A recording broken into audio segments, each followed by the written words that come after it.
Who are you? I am the architect. I created the Matrix. I've been waiting for you. You have many questions, and though the process has altered your consciousness, you remain irrevocably human. Ergo, some of my answers you will understand, and some of them you will not. Concordantly, while your first question may be the most pertinent, you may or may not realize it is also the most irrelevant. Neo, Trinity, and Morpheus continue their fight against the machines that have enslaved humanity. Join us as we discuss the best thing about science, rejects from a Whitesnake video, and we give respect to Rick Moranis. We also share some news about the upcoming Knicks Marathon before finding out if The Matrix Reloaded stands the test of time.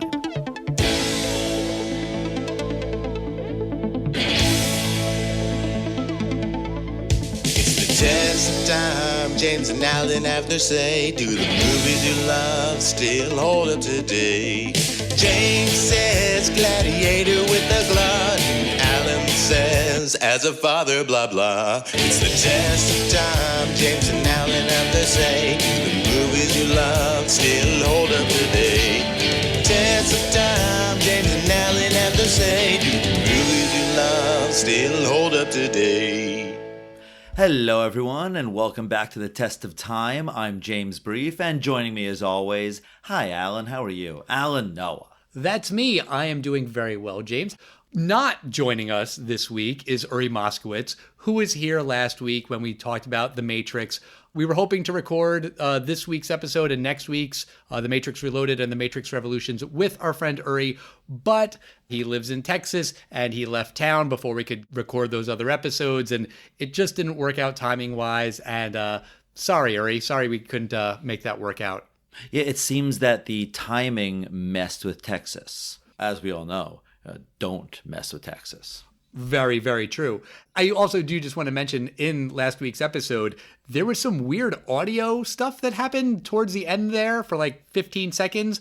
And I don't think that was a mess with Texas thing. I think that was the Matrix thing. I think the Matrix didn't like that we were talking about it. Dun, dun, dun. Produced by Joel Silver. Hopefully that doesn't happen again this week. But Uri, we do hope that we can have you back on the show at some point. It's always great when you come into town and we get to hang out. So hopefully we'll be able to record with you again sometime soon. You know, I know the perfect weekend that Uri should come back in town. Are you talking about Knicks Marathon? I am. I'm talking about January 28th through January 30th, 2022. Yeah, so listeners of the podcast know that we usually talk about Knicks Marathon. That's a charity that James and I run. We play video games for an entire weekend. We raise a lot of money for charity. It's a great time. Usually we do Knicks Marathon in November or December. But this year, we really wanted to do an in-person event because last year we were virtual because of COVID. And we wanted to do everything together where we could all be in your apartment, James, here, playing video games, sitting on the couch, relaxing, eating junk food. And we just wanted to wait till everybody, kids included, were vaccinated, and the timing just wasn't going to work out in 2021. So we pushed it to 2022. And so what? We're just going to do it a little bit later than normal this time around. And I foresee that for the foreseeable future, the CEO of Pfizer is basically going to dictate dates of Knicks Marathon in years to come. I don't want to give that guy that much power. It's fine that he has all of the power with the vaccines and everything else for, you know, the health of the world, but not over Knicks Marathon. That is true. That's where you cross the line. Right. So Knicks Marathon is a charity we started in 2008. We named it after our friend Nick Capobianco. He passed away. He lost his battle with leukemia. And Nick loved really two things more than anything else: playing video games and spending time with friends. So then we had this idea to do a charity in his honor that combined those two things: playing video games, spending time with friends, and we raise money and we use a lot of that money to buy video games for children's hospitals, for the local Ronald McDonald House, where Nick was at the ribbon cutting when it first opened when he was a little kid. So it's a great cause. It's a cause very close to our hearts. And you should check us out that weekend at knicksmarathon.org, NICKS Marathon. I spell that because sometimes people assume there's a K, like it's the Knicks basketball team, but it's not.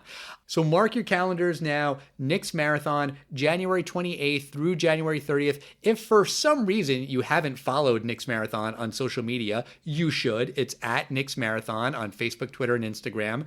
And also, you could go to knicksmarathon.org and make a donation now. It's 2021. Some people like to make donations for the tax year at the end of the year. You can still donate, even though we won't be playing video games until January. You can donate whenever. Don't donate while you're driving, though. Yeah, that's fair. That's fair. But if you're a passenger and someone else is driving, then it's fine. It's encouraged. Yeah. But let's talk about this week's movie, The Matrix Reloaded.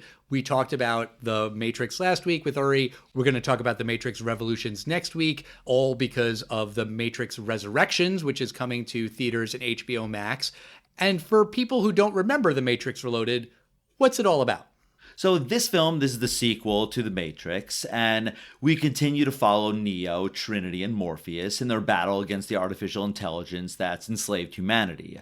The last human city, Zion, is about to be attacked by the machines, so Morpheus sends Neo to seek advice from the Oracle.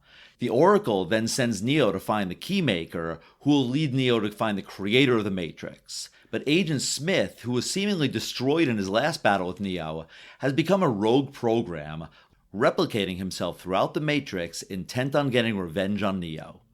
Right.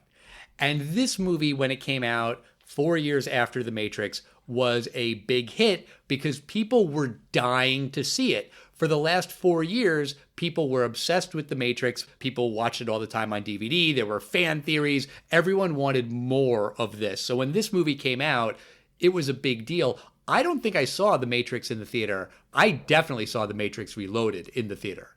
Yeah, a lot of people forget the anticipation for this film. It wasn't as much as The Phantom Menace, but I think it might be the second most anticipated film that I can remember people being just dying for this to come out in my entire lifetime. I mean, people were waiting for Endgame, or Marvel Endgame, but you knew it was coming. I mean, you're just waiting for it. You didn't know there was going to be a sequel to The Matrix. It was several years later. And, the whole cast and the directors are back. And for a while, the Wachowski brothers, as they were billed back then and known back then, it was like, Lord of the Rings should be directed by the Wachowski brothers. And these directors were gods. And as we mentioned last week, they're now known as Lana and Lily Wachowski. People were anticipating, what are they going to do, not just with the story, but what are they going to do to change filmmaking? And I would say the expectations for this film were maybe insurmountable. It was just something maybe you just couldn't surpass, because the first film, like it or not, showed people things in a film that they maybe had never seen before, except maybe in a Gap ad. Right.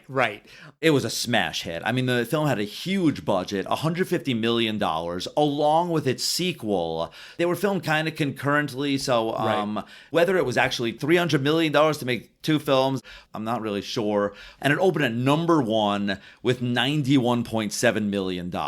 I mean, this film just crushed the records, and it wound up being $460 million domestically. And I mean, this was a box office sensation around the world. It made $741 million worldwide. And not only that, it had a sequel coming less than a year later. I mean, this was just gangbusters for Warner Brothers. Right. I think they billed 2003 as the year of The Matrix because this movie came out in May. The Matrix Revolutions came out in November. Right. So they were going for the summer and the winter. I don't know if you remember this, but this was back in the GameCube, Xbox, PlayStation 2 era. And there was this game called Enter the Matrix. Right. And it was hyped as this is like the prequel to The Matrix Reloaded. And there was this Animatrix, which kind of told the story of how the Matrix came to be, and that got amazing reviews too. Yeah. So the hype was so huge, and it made a ton of money. Right. And the movie itself starts with Trinity, and she's on some mission in the Matrix. She's riding her motorcycle. She goes out of a window. An agent follows her, and she gets shot while she's falling. And then we realize that this is all just a dream, a nightmare that Neo is having. And we quickly learn that the machines are going to Zion. Zion is the last human city. It was mentioned in the first Matrix movie, but we didn't see it. And apparently now the machines are on their way to wipe this city out, to destroy all of the humans who are living there. And there's like a big meeting with Morpheus and Neo and a bunch of the other ship leaders who are part of this last stand of humanity. And this meeting is kind of like one of these like meeting of the Dons, but they're meeting in the Matrix. So this is like a virtual meeting on all their ships, I guess. And outside this building where they're meeting, a knock comes on the door. Someone says, I'm dropping this off for Neo. And they're like, I never heard of him. I guess they're not supposed to know who that is. And they open it up and it's an earpiece. And it turns out it's Agent Smith's earpiece. Presumably, Agent Smith had been killed at the end of the first Matrix film. But as we're quickly finding out, Agent Smith was not killed. In fact, he was changed. And we're going to slowly find out what these changes are. Right. So then all of these guys who are in this meeting are called back to Zion because the city's going to be under attack and they need to figure out military strategy and all of that. We get to Zion and we're introduced to a new character called Kid, or The Kid. Like, that's the character's name. And this person seems to have a connection with Neo. Like, they have some history. And I was confused at first because I was like, who is this guy? Was he in the first movie? I don't think so. I just watched the first movie and I don't remember him. And I was doing some research today. Apparently, this character was introduced in the Animatrix, and that's why they have this shared history. Yeah, I really hate when that happens. Like, even Star Wars does that. General Grievous, who the hell is this guy? Oh, you had to watch this other spin-off show to know who he is. And you didn't have to watch that. It was just like a cool thing where he made his debut. But I'm saying, in this case, there's a major character, and you're like wondering, who is he? I actually thought this was Mouse from the first Matrix. And I'm like, oh, I guess maybe he survived too, because maybe I don't know all the rules. Maybe he was just shot and he made it out somehow. This guy kind of looks like Mouse. That's true. It was confusing. And we're also introduced to a ton of new characters, like very early on in the movie, which makes sense because, as you might remember from The Matrix, a lot of their crew is killed. Like, Morpheus and Trinity and Neo escape, but a lot of the other supporting characters that are with them on the Nebuchadnezzar, a lot of them die. Right, and there's Niobe, played by Jada Pinkett Smith. There's Link, played by Harold Perrineau. You probably know him from Lost, right? Yes. Yeah, I know him originally from Oz. He was like the main character in Oz. I've always loved him. So when I saw him pop up in this film, that was really cool. And his character Link kind of replaces the character of Tank. You mentioned most of the supporting characters died, but there was one supporting character, and that's Tank. That character was played by an actor named Marcus Chung. And apparently there was some kind of maybe extortion. He wanted to be paid more, and something happened, and he was fired from the subsequent films. And they kind of kill him off screen and say that this is your, brother or cousin? I believe they were brothers or brothers-in-law. Yeah, something like that. Because they just mentioned, like, it's not fair that Dozer and Tank aren't here either. We knew that Dozer was dead, so it's just implied they killed him off screen.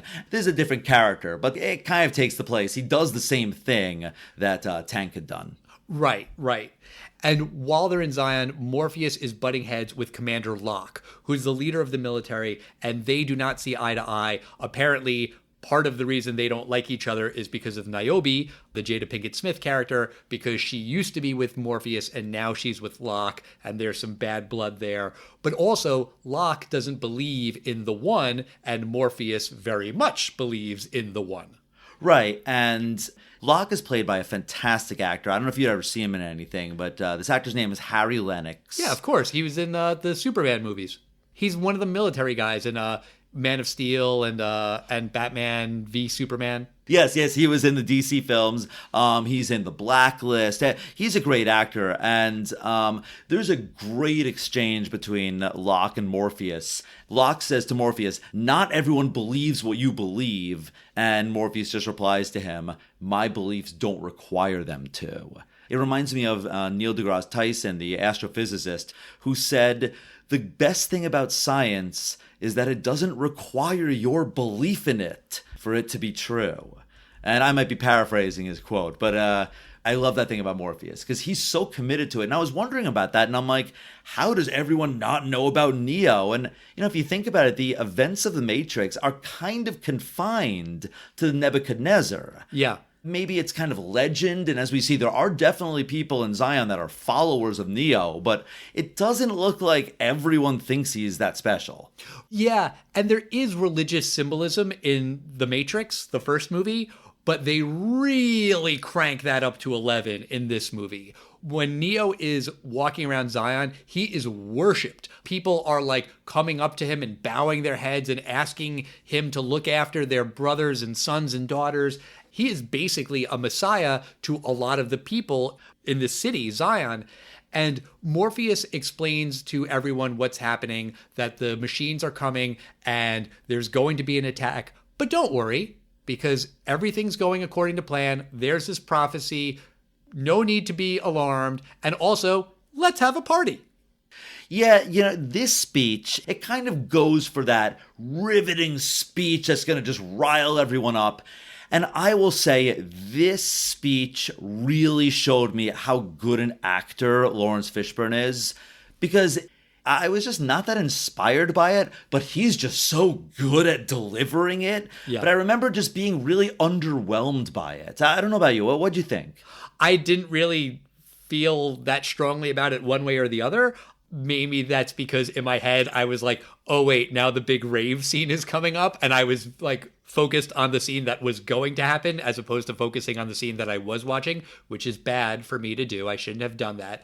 But I mean, his voice is just so commanding, and also like the echo reverb because he's speaking in a cave kind of a thing.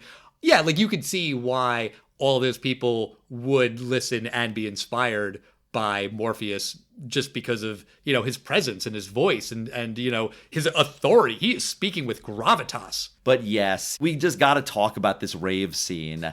I mean, basically he's talking about there's machines and there's humans. And tonight we are going to be human. And what do humans do? We dance, we have music, and well, not just humans, but a difference between that and machines. The medical term is boink. Sure, because intercut with the rave scenes, we see Neo and Trinity having sex, which is, by the way, not sexy. And it's not the fault of Keanu Reeves and Carrie-Anne Moss, who are both very, very attractive people. It's because in this world, their bodies are filled with like holes because they used to be connected to the Matrix. And we're seeing that. And it's just like off-putting, I thought. Like, I get that that's what they were going for, the realism of it.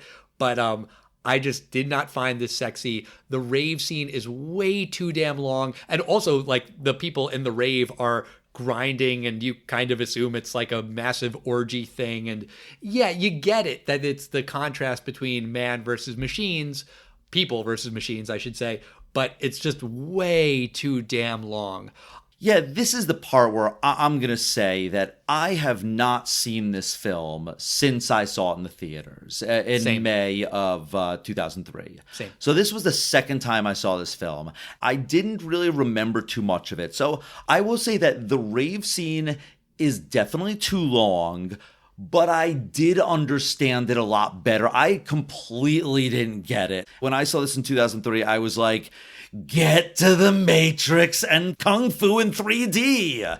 I was not into more of the subtlety, because I think the directors of this film were kind of thinking, we now have control over this. We're going to do the scenes that we want to do. I am sure that there were notes to trim this, but this is what they want to do. And I would say I appreciate a little bit more than I did back then, but it is still way too long. And I do agree with you that the sex scenes with Neo and Trinity are not sexy, not because of the parts in their spine. I just think it's just weirdly shot. I don't know. I don't know any of these dancing characters. And then it just flashes to, spoiler alert for next week's film that we're reviewing, the sequel, The Matrix Revolutions. This is the last time they're ever going to be together like this, right? I guess so. Yeah, I think this might be the last time that they'll ever make love. So I get it, but it's long, man. Yeah. I do like the scene when, after they have sex, Neo goes for a walk because he can't sleep because he's having these nightmares of Trinity dying. And he starts talking with this counselor who's like the leader of their government.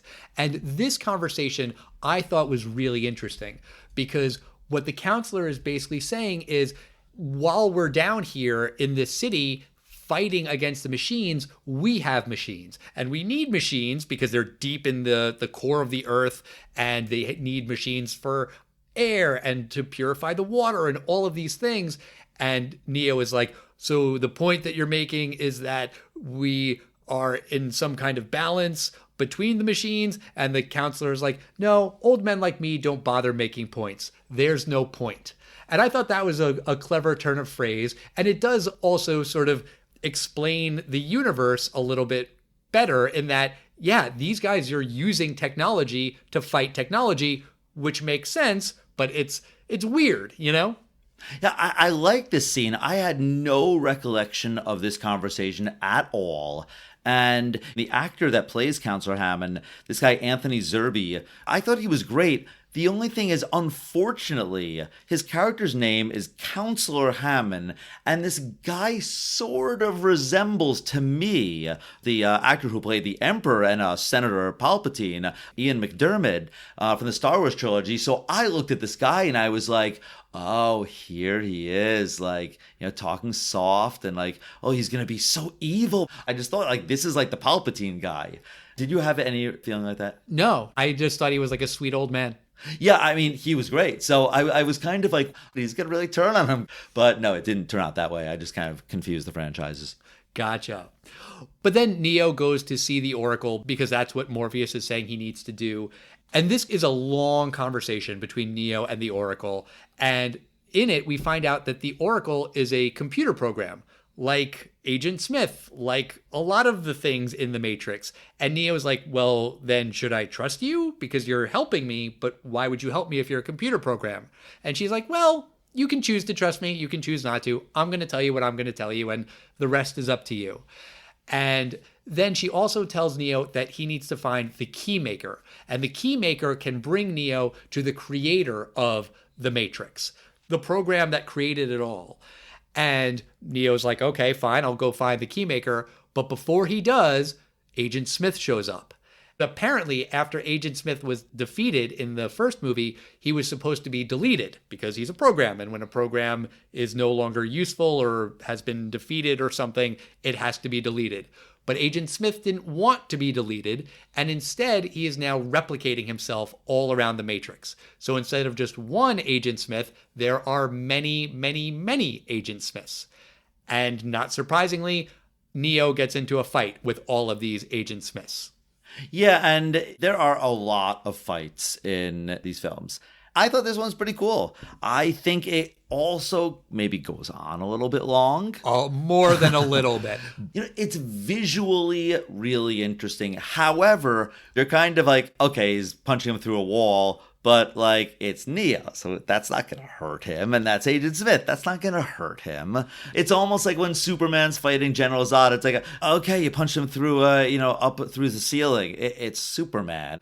It does take a little while, but there's some really cool parts. I think my favorite is when he finally gets a bow staff and then he just starts kicking ass against all these Agent Smiths. And there's this one part where he plants the staff down and does this move where he just starts in the air, just swinging around, kicking thousands of agents. It's fantastic on a bow, but it's a little long.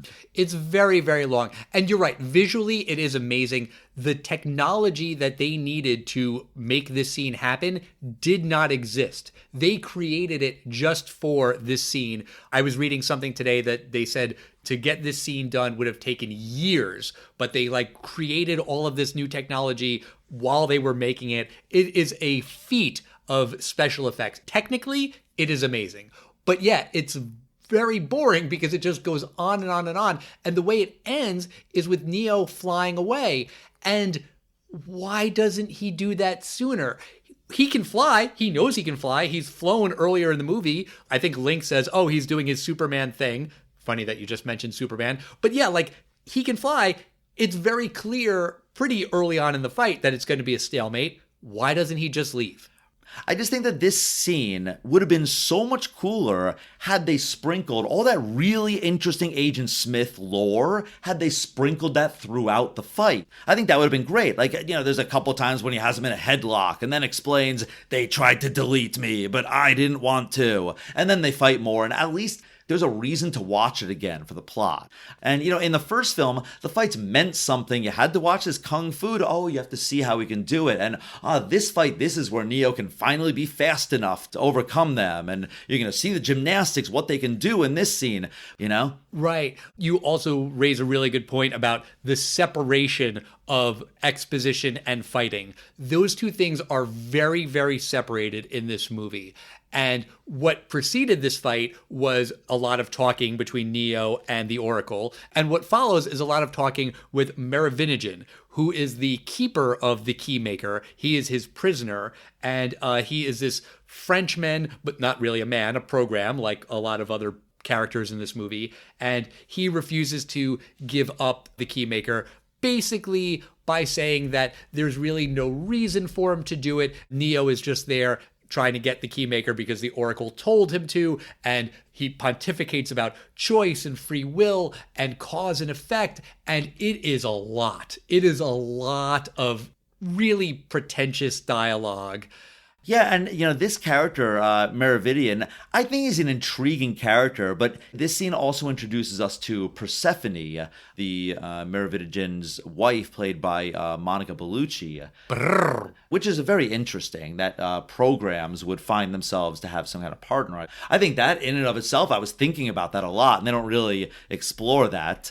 You're right, but not only is she the wife, she's also the jaded wife, because her husband is not only just endlessly pontificating about all of this stupid bullshit, but he's also cheating on his beautiful wife. He like creates this program that gives this other woman who's sitting in this restaurant an orgasm, and then she excuses herself to go to the bathroom, and then he goes after her because he's going to have sex with her. And then later Persephone is saying that, oh, she will give the Keymaker to Neo because she's so mad at her husband. But it's like, not only can these programs get married, which is, like you say, odd, but they also can cheat on their wives and get blowjobs in the bathroom. Like, wait, what? Well, it's implied that this part of the Matrix is where programs that you couldn't quite delete them and there was something wrong with them, the Matrix doesn't want them to exist, but I think they kind of exist outside of most of the Matrix, that they can kind of not get deleted by the machines. Yeah, sure. It's all anthropomorphisms. These are programs that act like people. And the Merovingian, I'm just going to call him the Frenchman because that word's too damn hard to say. But he even says, like, I love fine food and fine wine, and I know these things aren't real, but I love them anyway, and you have to take the time to appreciate them. So he kind of acknowledges it, but it is still weird. But I will still argue intriguing. Maybe not explored to my satisfaction, but it's an intriguing concept. I agree. I do agree with you there. But then Persephone leads Neo and Trinity and Morpheus to the Keymaker, and then the Frenchman's goons spot them because Persephone shot one of the guards and then told the other guard to go tell him where we are and what we're doing. You'll find him in the women's room. Like, why didn't anyone stop that guard from running away? Because it seems like it would have made it easier to escape with the Keymaker. But that's not the point. The point is that it's going to be really hard to escape with the Keymaker. And what follows is another long, drawn-out fight scene with Neo and these twins who are kind of like Agent Smith, but also they're kind of ghost-like because they can turn themselves into apparitions. Yeah, and, you know, Neo's fight scene takes place concurrently with Trinity and Morpheus. He even says, you guys go, I'll handle it from here. But Really, all it is it was the stopping bullet scene from the end of The Matrix. But instead of stopping, 2 or 3 bullets from Agent Smith and his companion, it was stopping like 100 bullets from a bunch of automatic weapons. And I found it, again, very cool martial arts, but, similar to what we had seen already a couple times in this film. Yeah. And then at the end of this fight scene, the Frenchman and Neo kind of verbally spar, and the Frenchman opens a door and he's going somewhere, and then he closes it, and then when Neo opens it, he's in the mountains. And there's no way for him to get back because he's hundreds of miles away. But Link basically tells him where everyone else is, and he just flies off. He's going to, fly there on his own. Yeah. And now we lead to what's probably, I think, the most famous scene in this film. This is the highway chase scene. Apparently, I think they built like dozens of miles of highway for this. I mean, this is the Something kind of like thing. that. Yeah, you were reading about this, and you saw this in the trailers. And Morpheus and Trinity with the Keymaster trying to get him across this highway, and they're being chased by these two, as you said, these ghost-like henchmen who are identical twins. I think the wardrobe for them, the makeup, it's amazing. These guys look weird looking and just kind of, they don't look quite human. They look, I think it's cool. I think it's distractingly weird. They look like guys who would have been rejected from like a Whitesnake video in the 80s. Like they have these white dreads, but they're also kind of balding. Like all of it is just bizarre, and I just didn't get it. Yeah, I mean, I thought they were intriguing. You don't see much of them. They kind of get the Darth Maul treatment where they just have like 1 or 2 lines, and the lines they say are, I think they're going for comedy because they're sort of supposed to be, maybe they're kind of one mind, and as they're driving and chasing them, one of them says, "We are getting aggravated," and the other one says, "Yes, we are." And I couldn't quite tell what they were going for with this character. Is it kind of comedic, sort of like Jaws in the Bond films?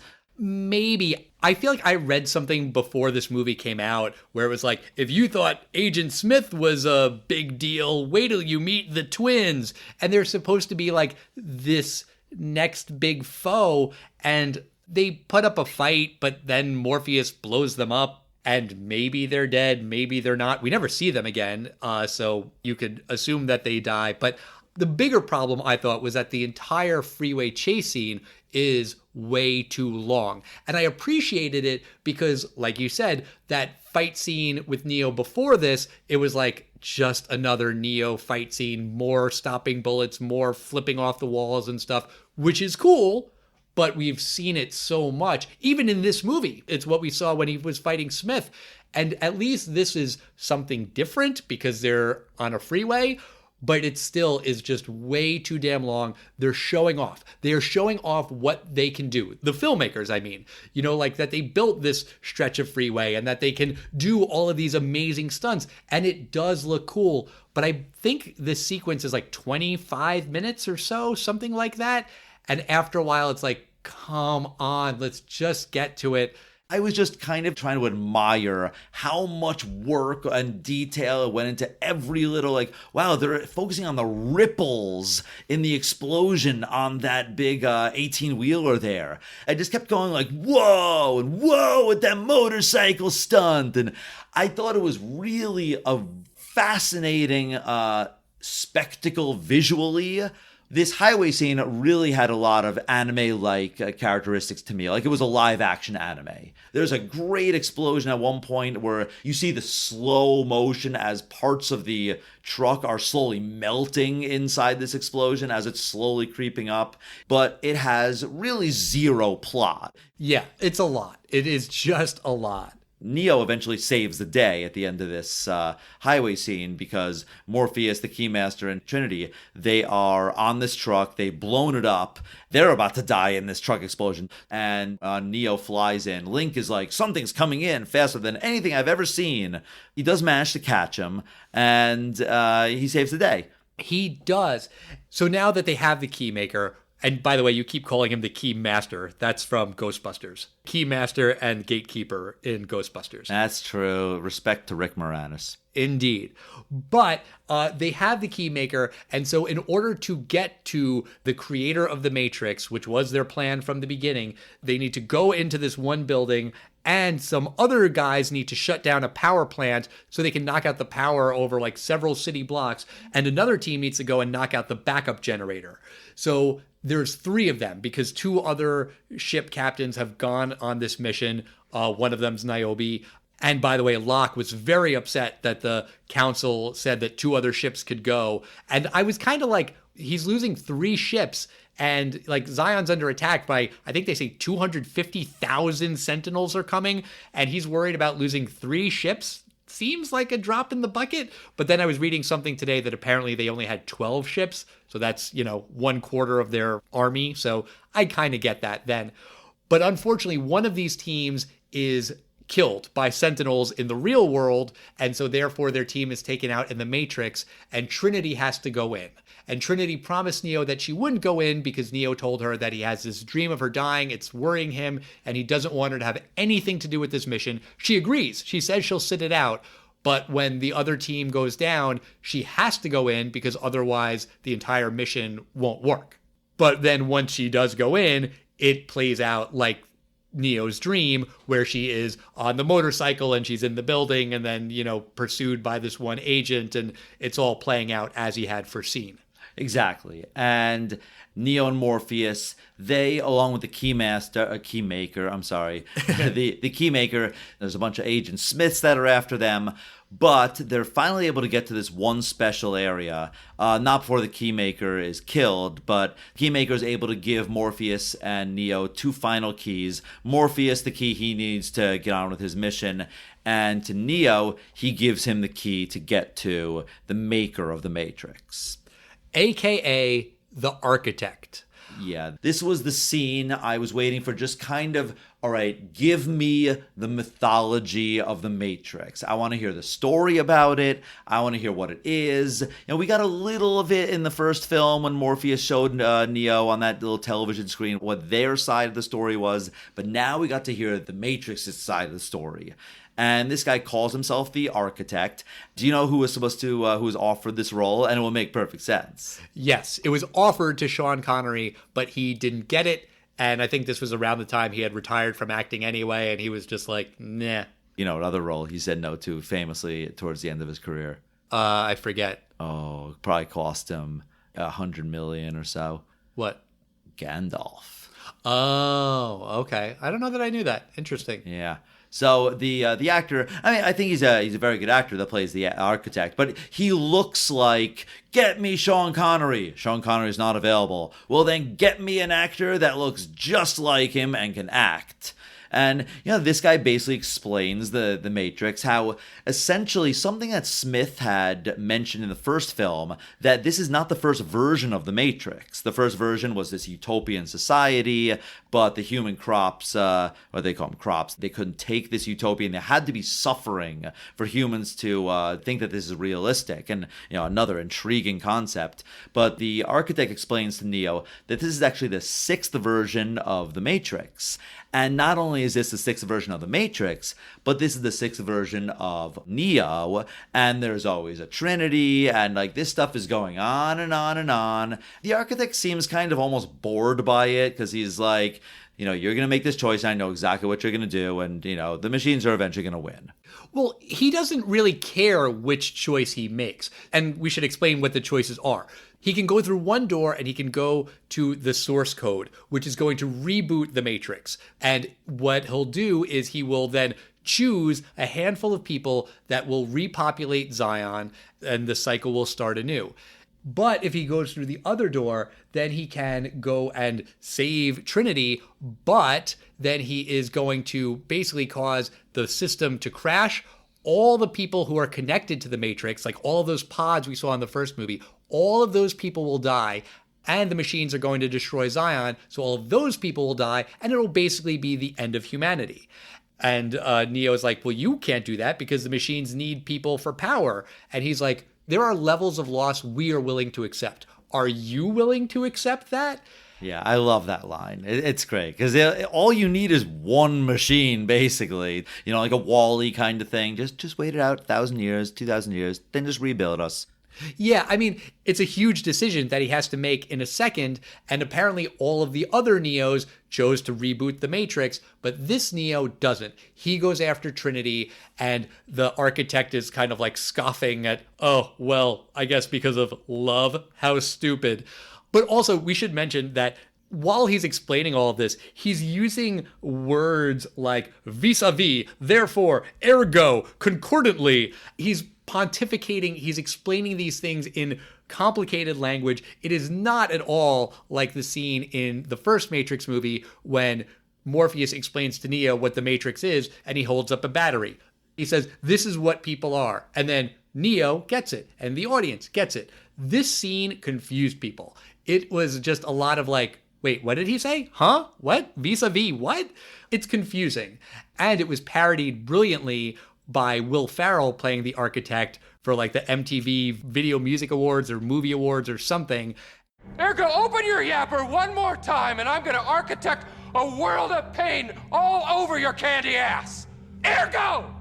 Vis-a-vis! When I was watching this scene, I was just thinking of Will Ferrell like screaming in his Will Ferrell voice, which is obviously funnier, but it's a lot to process like while you're watching it.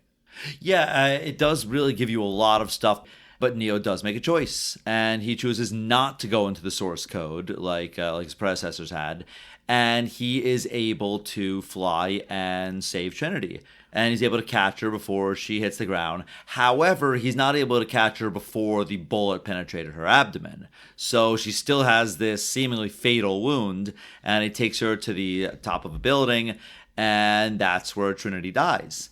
We even see in the real world that the real human jacked into the Matrix. I really hate that term they used, but they use the word jacked in a lot. They do. But when she's connected to the Matrix, her character's EKG shows a flatline. Right.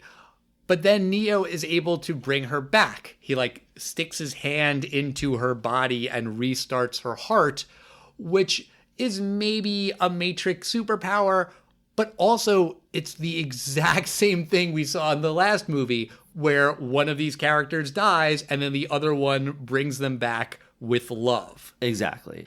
And it's almost the exact same line by saying, you can't die because I love you. You know, I was waiting for something new. It's a cool visual. I'll say that he kind of reaches in and grabs a bullet and pulls it out. It's almost as if the Jedis were fighting in episode 9 and then suddenly they just start shooting laser beams out of their eyes. Like, that's a thing Jedis can do. Like, these just seem to be new powers he's coming up with just on the spot. This seems to be something very easily to have introduced earlier in the film. Someone gets injured, Neo finds out he can heal you. Great, we explain that, but she's already dead. But maybe Neo's power that we already saw, plus a little love, maybe that could do it. But this, I was just like, I don't get it. He just scooped a bullet out. The plural of Jedi is Jedi, James. I mean, you gotta know that. There's no such word as Jedis. You sound like a damn fool when you say it wrong. A single Jedi is Jedi. Many Jedi are Jedi. Just get your facts right, okay? That's all I'm saying. That's your only comment to what I just said? Yes, it really is. But it's anticlimactic because it's the same thing as what happened in the first movie. It's anticlimactic because it just followed the scene of Neo and the architect talking for 10 minutes in a white room. And like the whole end is anticlimactic. But then the Nebuchadnezzar is destroyed by these Sentinels and Morpheus and Trinity and Neo are running away. But then Neo's like, I think I can do something here. And he turns around and he puts his hand up and he stops them. And this is the real world. It's not the Matrix. So this is new that he can do this. He's surprised, everyone's surprised, but he faints, he passes out, now he's in a coma. And the cliffhanger is that all the other ships were destroyed by like a mistake, that there was an EMP that went off at the wrong time, and the Sentinels are now on their way to Zion, and there's only one survivor, and it's this guy who we saw earlier in the movie. is in the real world, but is also Smith. So now Smith is in the real world. Neo has powers in the real world, but he's in a coma. To be continued. Yeah, and the problem I remember having with the Agent Smith real world looking guy is that I barely remembered this character. So the final shot is going to be Neo unconscious, and there's somebody else they're going to show, and it's, wait, who the hell is that guy? To be continued. He's barely in the films and not emphasized. The kid has a lot more memorable time than that guy had. Had he been put next to the kid, I would have been like, oh, the kid is a traitor or something? That's interesting. But I, for the life of me, couldn't even remember who this person was. But yeah, that is the end. And since we're at the end of this film, do you think that this film stands the test of time? I do not. This is a bad movie. It really, really is. It's over 2 hours long. Next to nothing happens in it. The plot of this movie is paper thin. The machines are coming to Zion. We better go talk to the Oracle. Oracle says, get the Keymaker. They get the Keymaker, and Neo has powers in the real world. That's it. The problem with this movie is it's all bloat. It is just bloat. It is more action. It is more philosophy and discussions about the nature of life and humanity and choice and free will and destiny and all of these things. But it just doesn't work. It doesn't fit together well. It's not a coherent story. And I think people were disappointed by it because people wanted to see more jaw-dropping action. And what they got was a 20-minute rave scene, long speeches with the Oracle, long speeches by the Frenchman, long speeches by the architect, and then they're punctuated by these really long, elaborate fight scenes, which are cool, but it all just goes on too damn long. It all just feels like unnecessary, pretentious garbage. And I understand why people flock to see this movie, and its box office numbers were huge. And I also understand why people were pissed off after they left the theater. I know I was. I remember my friends were. We were like, what the hell is that? The climax of the movie is him talking to Colonel Sanders lookalike? Come on. So no, I do not think this movie stands the test of time. What do you think? Yeah, this film I had not seen in almost 20 years. And I will say I actually liked it better than I did in 2003. I will say what I 100% agree with you is I left the theater thinking, what the fuck was that? Because I was so excited. The Matrix kind of, to this day, it changes the way I think. In the back of your mind, is this real? Almost like the Matrix changed a lot of things, but the Matrix Reloaded was completely forgotten by the zeitgeist. And, these characters, if you referenced Morpheus today, I mean, that's still a meme that people are using every day. Sure. But you mentioned Niobe. I think Jada Pinkett Smith played her very well, actually. I think she was a badass character, but, completely forgotten. But, I want to talk about things that are amazing in this film. I said it earlier that the fight scenes are beautiful. The special effects, for the most part, still stand up. I think there's a couple bad scenes. There are these like mech warrior like battle tank suits that these guys wear, and there's a couple really hokey looking cartoony action shots of them. But the rave was not 20 minutes, Al. And I'm sorry, was it 30? No. 45? 73. The highway scene was that long, but the speech of the Oracle was not 20 minutes. I actually love the lore of this film. I think it's actually fascinating, some of the decisions they made. I think the architect scene is actually really cool. I think the score is great. It's not as memorable as the first one, but it's just epic, I would say. There's a good amount of the plot I do like, and this film could be recut, but just the film that we have is kind of a mess. I'm not going to be as judgmental as you are. That's just condescending and blah, blah, blah. I just think it goes on way too long. I will agree with you, not much happens. I disagree with you that I think what does happen is, I think, pretty fascinating. but it's not much. And how does Neo have these powers at the end in the real world? I was definitely thinking this is ship in a bottle. They didn't really escape, and Zion is in another Matrix. Whoa, what a great twist. Like, were you expecting a twist like that, Al? Like, that's what I thought it was. And of course Neo can have powers, because Neo can have powers in a computer program. And I thought, well done. That's what this is. I thought that was the twist. And that's not what the twist is. But that would explain it. I thought that would be a cool thing. Yeah. But that's not what it is. And I agree with you. This film alone just, unfortunately, it doesn't hold up in the fact that if it wasn't called The Matrix 2, I might say it's an interesting concept of a sci-fi film. But the film alone, it's just not really giving you much, and it's just a bridge to the third film. The film is just, it's just a little bit broken, and it's too disjointed, and for that reason, it does not stand the test of time. That's a bummer, but hopefully things will turn around next week when we watch The Matrix Revolutions, the thrilling conclusion of the Matrix trilogy, back when it was a trilogy, before it was a quadrilogy, or a franchise, I guess you would say. So make sure you tune in for that episode. Subscribe on whatever podcast platform you're listening to us on. And, of course, talk to us. We are at Test of Time Pod on Facebook, Twitter, and Instagram. And don't forget AOL keyword Test of Time Podcast. Not a thing. This movie was credited as AOL Time Warner. I don't know if we've ever reviewed a movie that had that before. Nice. We probably did, but we did not notice that. Yeah, I noticed it this time because it was in the green font. But anyway, see you next time, everybody. Bye.